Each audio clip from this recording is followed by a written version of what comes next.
H2F is really a system of multiple pillars of readiness, and nutrition is its own pillar.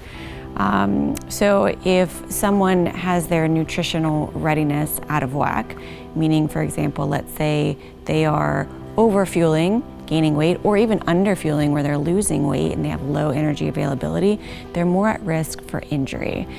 If they get injured, they are less likely to be able to deploy. So really our ultimate goal is to improve our readiness and our deployability. And so nutrition has a role in that in terms of we can contribute to reducing injuries. We can also contribute to recovering faster from injury. You gotta make sure you're eating the right way to replenish, refuel, and recover. Also, if somebody is suffering in one of the pillars, we often see them suffering in other pillars too. So if somebody spiritually is searching for meaning, or in the cognitive domain, they are stressed, they're not coping well, sometimes they're turning to food as a coping mechanism. And so we see sometimes elevated stress also leads to elevated eating, and then that nutritional readiness gets thrown out of balance.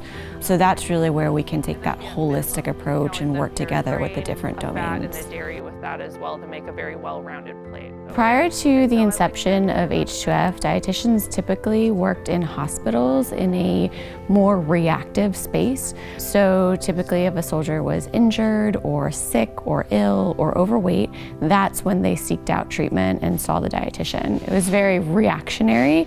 And with H2F, we are now positioning dietitians and other human performance professionals forward in the brigade footprint so that when folks need to see us, we can get there more quickly and provide care, and we can also be much more proactive. So we are working on things like fueling, performance optimization, recovery from exercise, really just trying to optimize soldier performance in the variety of tasks and events, preparing them for deployment.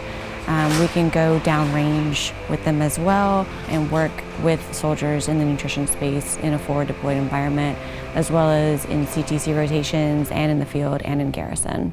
Every meal, but you can find some kind of creative ways to include a little bit extra.